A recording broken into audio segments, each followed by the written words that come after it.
বাংলা চলচ্চিত্র জগতের প্রথিতযশা অভিনেত্রী এবং সর্বজনপ্রিয় আমাদের সকলের প্রিয় কোয়েল মল্লিক, আন্তর্জাতিক মহিলা ক্রিকেটের জীবন্ত কিংবদন্তি পদ্মশ্রী ঝুলন গোস্বামী, মঞ্চে আছেন অতিরিক্ত নগরপাল শ্রী ডিপি সিং, আমার সহকর্মী কলকাতা পুলিশের সর্বস্তরের সহকর্মীরা রয়েছেন, সংবাদ মাধ্যমের প্রতিনিধিরা রয়েছেন এবং সর্বোপরি আমার তেজস্বিনী বন্ধুরা।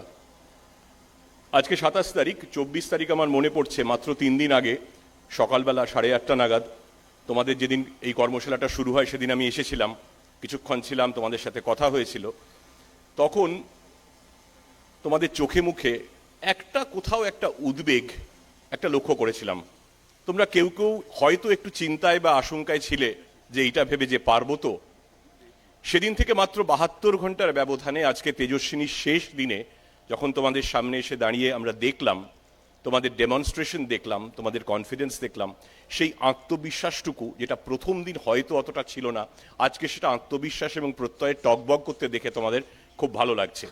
এবং এই আত্মবিশ্বাসটুকু জোগানোই কিন্তু আমাদের তেজস্বিনীর প্রাথমিক লক্ষ্য ছিল। তোমরা কি শিখলে গত 4 দিনে? রাস্তাঘাটে, অফিসে, ট্রামে, টিউশন থেকে ফিরতে, পথ চলতি যে কোনো অবস্থায় যে কোনো অসভ্যতা, যে কোনো অবাঞ্ছিত স্পর্শের মুখোমুখি হলে কিভাবে প্রতিরোধ করতে হবে তার প্রাথমিক কিছু টেকনিক তোমরা শিখেছ। কিন্তু আসলে তোমরা আরও একটা অনেক বড় জিনিস শিখে কিন্তু এখান থেকে ফিরছ মাত্র 4 দিনের মধ্যে। শুধু মারপিট শেখনি, শুধু নানা ধরনের কৌশল শেখনি, আসল যে জিনিসটা শিখে তোমরা যাচ্ছ সেটা নিজের ওপর, নিজের শক্তির ওপর বিশ্বাস রাখার ক্ষমতা। এবং শারীরিক শক্তি নয় শুধু, যেটা কোয়েল বলছিলেন অত্যন্ত জরুরি কথা, মানসিক শক্তি। শক্তি একতরফা হয় না, শরীরে মনে দুটোতে শক্তি থাকলেই তবেই তার একটা প্রতিফলন ঘটে। আমি এর বেশি কিছু বলবো না, তোমাদের ডেমনস্ট্রেশন দেখে আমরা মুগ্ধ হয়ে যাচ্ছিলাম। মাত্র 3 দিনে আমাকে কোয়েল বলছিলেন, ঝুলন বলছিলেন যে মাত্র 3 দিনে এটা কি করে সম্ভব। তো একটা ছোট্ট গল্প বলে শেষ করব। ছোটবেলায় পড়েছিলাম যে একটি মেয়ে তার বাবাকে জিজ্ঞেস করছে, বাবা অন্ধকারে খুব ভয় লাগে, তো অন্ধকারকে কি করে তাড়াতে হয়? তো বাবা মেয়েটিকে বলছেন, দেখো অন্ধকারকে ওভাবে তাড়ানো যায় না, অন্ধকারকে ওইভাবে হঠাৎ করে ধুয়ে মুছে সাফ করে আলো এসে যাবে হয় না, অন্ধকারের মুখোমুখি হতে হয় এবং সেটা হতে গেলে ভিতরের আলোটাকে জ্বালিয়ে নিতে হয়। কথাটা খুব ভালো লেগেছিল বলে তোমাদের আজকে বলছি। যেটা বলতে চেয়েছিলেন ভদ্রলোক হয়তো তার বাচ্চা মেয়েকে,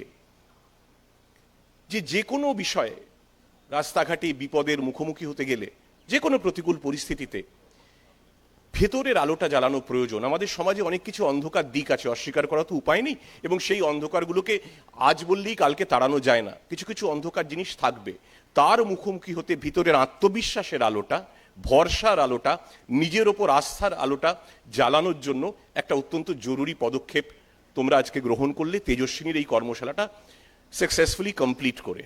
ওই আশাটা, ওই আত্মবিশ্বাসটা, ওই ভরসাটার নামই তেজস্বিনী। এটা আমাদের 10ম এডিশন, 10ম সংস্করণ। এর আগে আমরা 9 বার করেছি, আমরা আবার করব। প্রবীণ বলছিলেন 2026, 2027, আমরা এই বছরই 2026-এই আরেকটা করার আমাদের পরিকল্পনা আছে। বর্ষা মিটে গেলে, শীতকাল এলে আমরা আরও বড় করে করব। এবং সেখানে এবারে আমি অনেকে প্রায় 700-800 মানুষ, 700-800 মহিলা তারা আসতে চেয়েছিলেন। আমরা মাত্র, আমাদের তো সংখ্যা সীমিত, একসাথে একটা 7-8 জনকে প্রশিক্ষণ দেওয়া হয়তো মুশকিলই আছে, সেই জন্য আমরা সংখ্যাটা সীমিত রেখেছি। কিন্তু সংখ্যাটা আমরা সীমিত রাখবো না, পরের বার আরও বড় পরিসরে আমরা করব। খুব অল্প সময়ের মধ্যে এই তেজস্বিনীর কর্মশালা খুব সুষ্ঠুভাবে আয়োজন করেছেন কমিউনিটি পুলিশিং উইং। আমাদের অতিরিক্ত নগরপাল মঞ্চে আছেন শ্রী ডিপি সিংয়ের সুযোগ্য নেতৃত্বে, তাঁকে এবং তার টিমকে আমার আন্তরিক অভিনন্দন জানাচ্ছি খুব সুন্দরভাবে এটা আয়োজন করার জন্য। এবং অতিথি যারা এসছেন, কোয়েল এবং ঝুলন দুজনকেই আমাদের আন্তরিক অভিনন্দন এবং কৃতজ্ঞতা জানাচ্ছি। শেষ কথাই, কলকাতা পুলিশ তোমাদের পাশে সবসময় ছিল, সবসময় আছে, সবসময় থাকবে।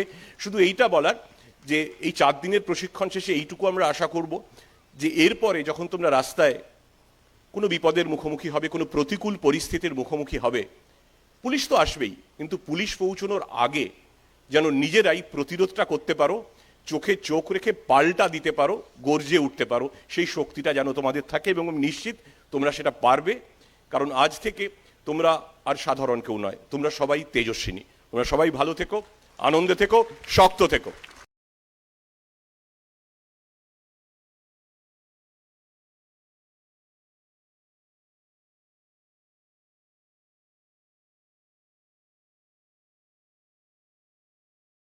আমাদের সব থেকে মানে এখানে আশেপাশে দেখছি একটু খাবার একটু অসুবিধা হচ্ছিল, তো আমি দেখলাম কি এখানে একটা ছোট্ট একটা চায়ের দোকান করব।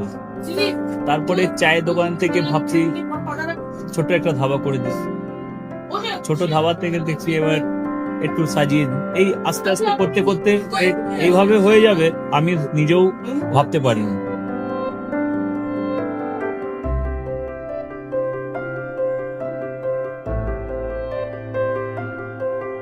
ব্যবহারের জন্য আমাদের এখানে কার পার্কিং থেকে নিয়ে গেস্ট খাবার থেকে নিয়ে বাড়ি এরকম কিছু ব্যাপার যদি থাকে তো মানুষকে বাড়িতে আমরা সার্ভিস দিতে পারবো, এইভাবে আমরা চেষ্টা করব।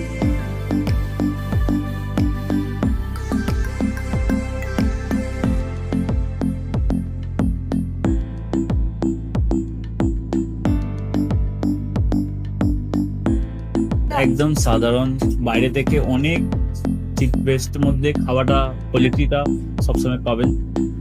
একবার আমি মানুষকে একবারই বলবো কি একবার আমাদের কাছে এসে একবার টেস্ট করে যাবেন। দুপুরবেলা থেকে আরম্ভ আমাদের খাওয়া, থালা, বেঙ্গলি থালা, চাইনিজ ফুড সবই আছে, একবার এসে টেস্ট করে যাবেন।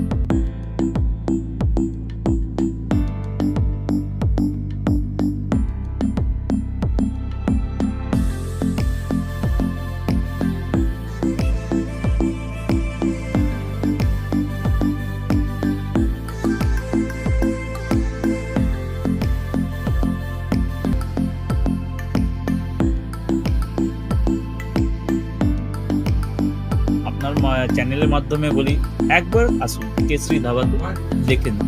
আমার নাম রঞ্জন কেশরী।